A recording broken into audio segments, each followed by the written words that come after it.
Assalamualaikum warahmatullahi wabarakatuh. Alhamdulillahirabbil alamin.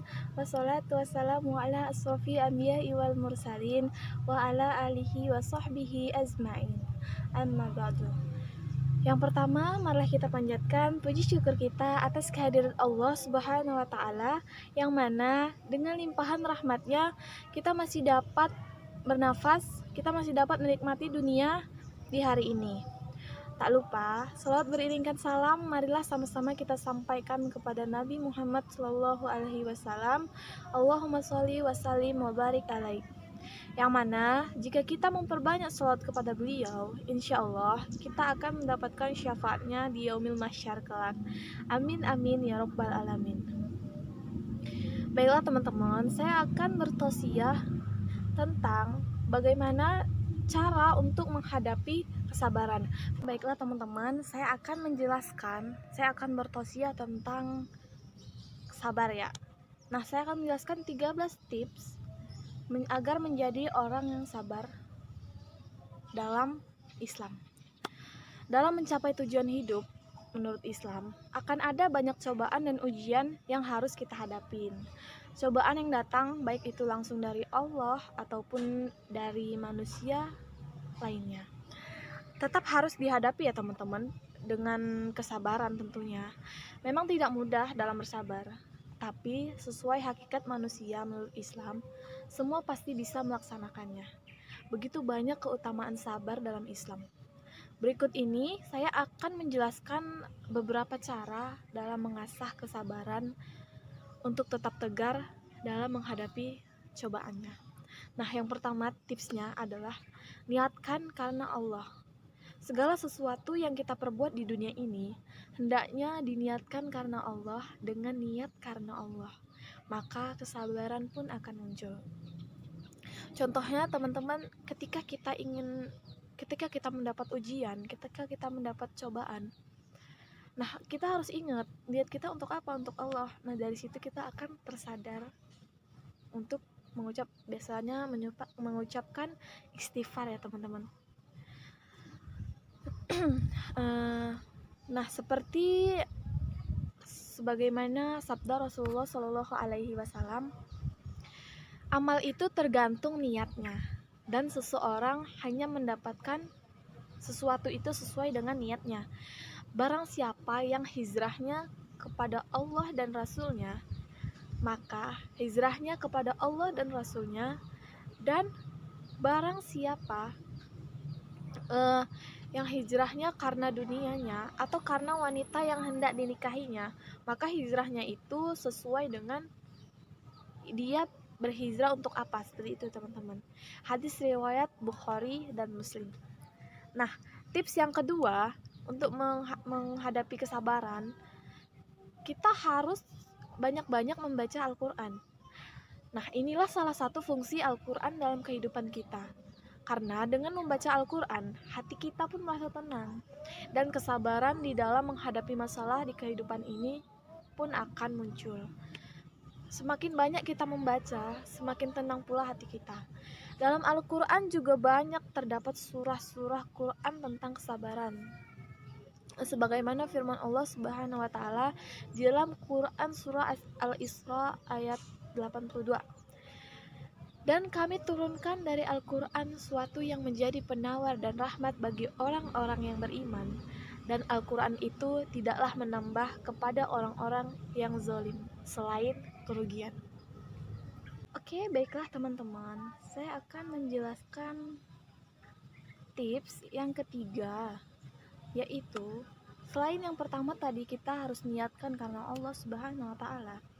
Yang kedua juga kita harus memperbanyak membaca Al-Quran. Nah, kalau yang ketiga ini, kita harus ingat tujuan hidup di dunia untuk apa.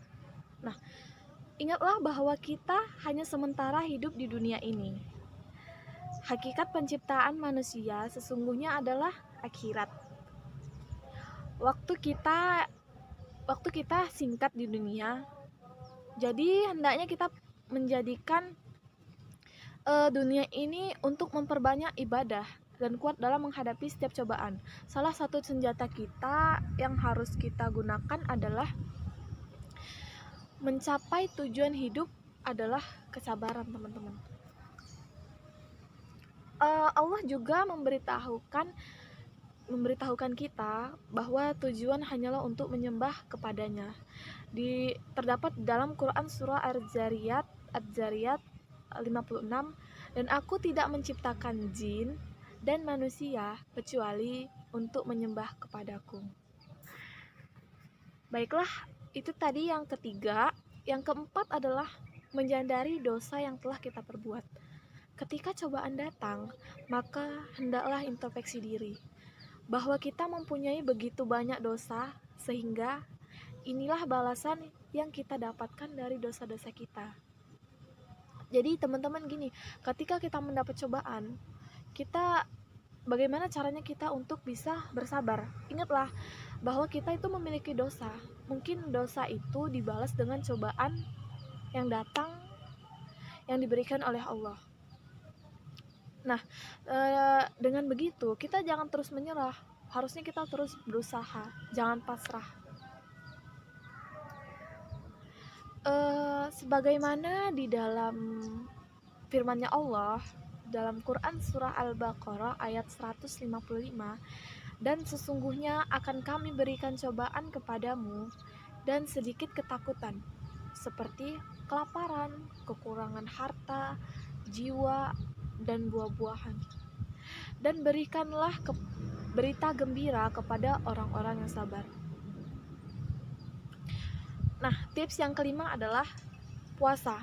Kenapa? Karena dengan puasa itu kita bisa menahan sabar. Contohnya sabar untuk berbuka puasa, sabar untuk menunggu waktunya untuk makan. Seperti itu, teman-teman. Karena puasa merupakan salah satu cara untuk mengasah kesabaran. Karena kita diharuskan menahan dari segala bentuk hawa nafsu. Seperti yang saya bilang tadi, kita harus menahan rasa sabar untuk makan, seperti itu. Sebagaimana sabda Rasulullah Shallallahu Alaihi Wasallam yang isinya puasa adalah tameng. Maka apabila seseorang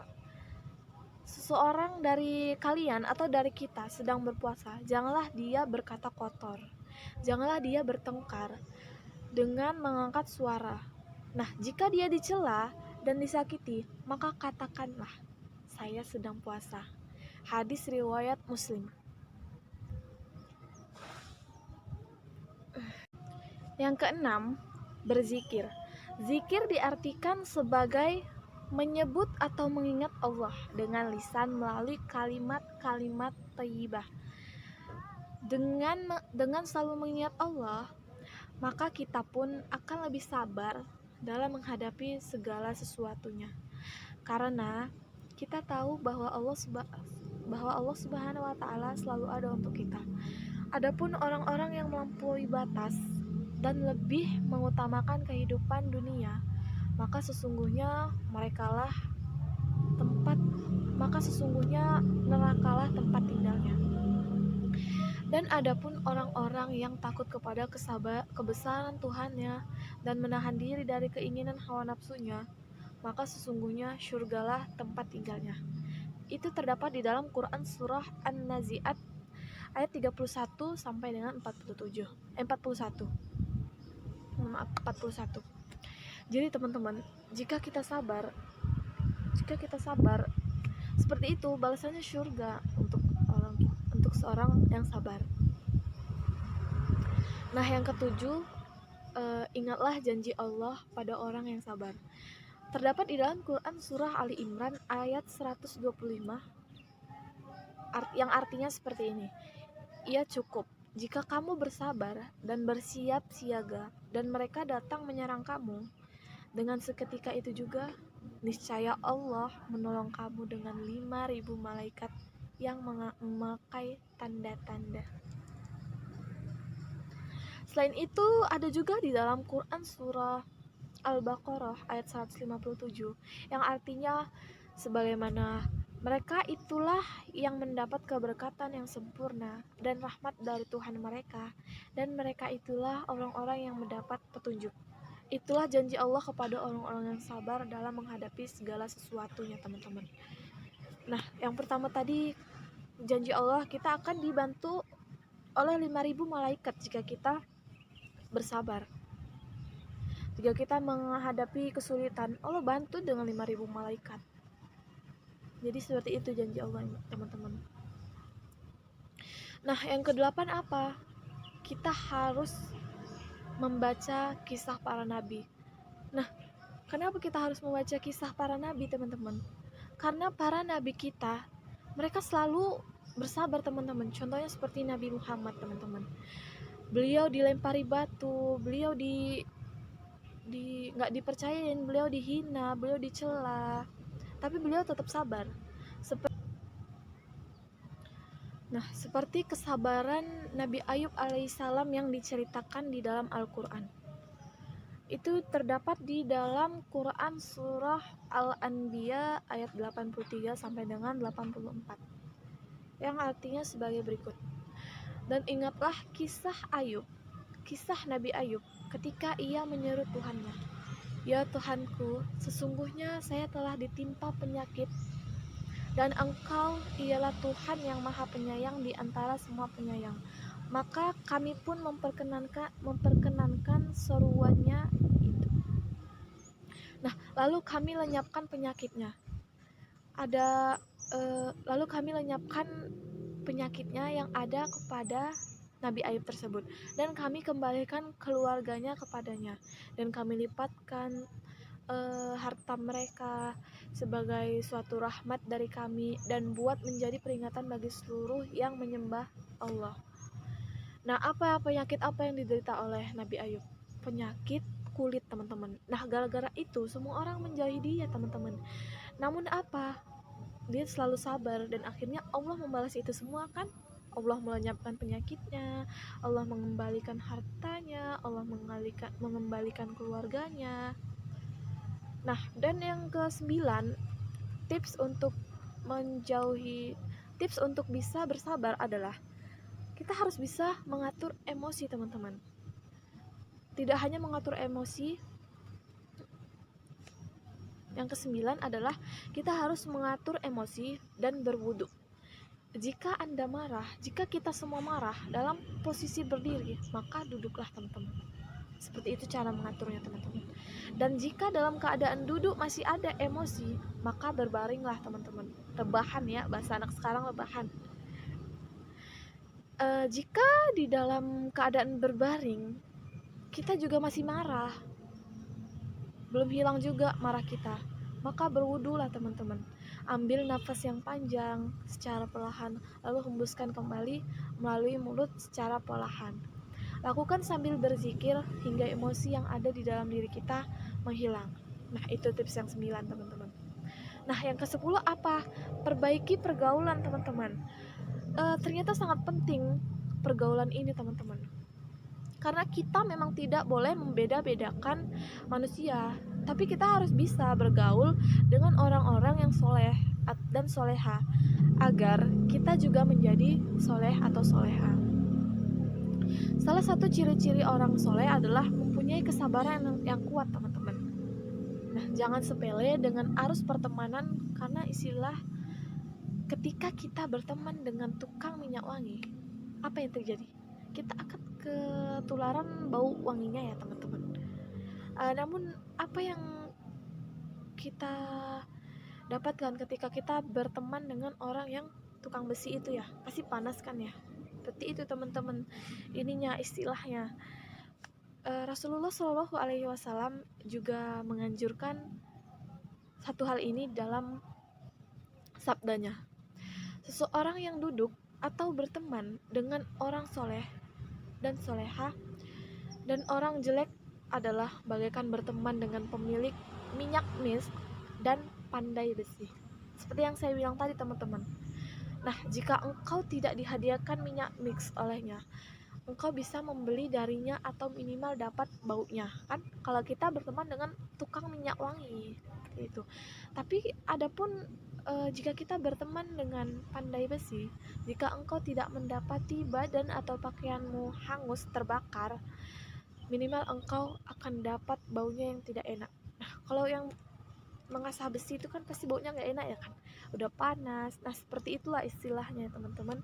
Itu terdapat di dalam hadis hadis riwayat Bukhari nomor 2101 dari Abu Musa. Nah, untuk menghadapi kesabaran apalagi teman-teman, tetap berpikir positif. Kita itu harus berpikiran positif. Maka kalau kita berpikiran positif akan memberikan ketenangan dalam menghadapi hidup, teman-teman. Cobalah untuk selalu menyibukkan diri dengan berbagai hal-hal yang positif agar tidak lagi terbawa emosi atau amarah yang merongrong pikiran kita. Itu malah akan membuat kita akan semakin stres, bener nggak? Makanya kalau kita ada orang yang entah maksudnya kurang suka sama kita, berpikir aja positif. Mungkin dia ingin menjadi kita, mungkin dia nggak bisa menjadi kita, seperti itu ya teman-teman. Teruslah berpikir untuk menjadi orang yang positif, seperti itu ya teman-teman. Nah, ada juga tips yang ke-12 ini adalah ingatkan kepada kalimat, kalau kita ingin sukses, kalau kita ingin sabar, ingatkan dengan kalimat bersakit-sakit dahulu, bersenang-senang kemudian. Biarlah kita hari ini, detik ini, kali ini, kita bersakit-sakit dahulu, nggak apa-apa. Mungkin di kemudian hari kita akan senang, kita akan sukses. Amin ya teman-teman. Nah, kenapa saya bilang tips yang ini? Karena jika kita sendiri segala sesuatunya kita lakukan karena Allah, maka ikhlaskan semuanya untuk Allah agar hati kita menjadi lebih tenang dan sabar. Segala sesuatu yang diikuti dengan kesabaran akan berbuah manis. Ingat itu teman-teman. Bersakit-sakit dahulu, bersenang-senang kemudian. Nah, yang ke-13 apa? Tawakal. Teruslah berusaha dan berdoa, meminta petunjuk dan kesabaran dan dalam menghadapi segala cobaan. Kembali lagi, semua serahkan kepada Allah, karena kan rencana Allah kita tidak ada yang tahu ya teman-teman. Nah, seperti dari mana? Dari Umar bin Khattab radhiyallahu anhu, dari Rasulullah Shallallahu alaihi wasallam, beliau bersabda, seandainya kalian sungguh-sungguh bertawakal kepada Allah, sungguh Allah akan memberikan kalian rezeki sebagaimana Allah memberi rezeki kepada seekor burung yang pergi dalam keadaan lapar dan kembali dalam keadaan kenyang. Di dalam hadis riwayat Imam Ahmad, Tirmizi, Nasai, Ibnu Majah dan Ibnu Hibban dan Al-Hakim dan Imam Tirmizi Hasan Sahih, berkata Hasan Sahih. Nah, begitu pula dalam melatih kesabaran, memang bukanlah hal yang mudah ya teman-teman. Namun sebagai manusia, kita harus terus berusaha dalam menghadapi kehidupan. Nah, oke teman-teman. Itu saja mungkin video saya kali ini. Kurang dan lebihnya saya mohon maaf. Saya akhiri. Wabillahi taufiq wal hidayah. Assalamualaikum warahmatullahi wabarakatuh. Terima kasih teman-teman udah ngeliat video saya. Jangan lupa subscribe and like ya teman-teman.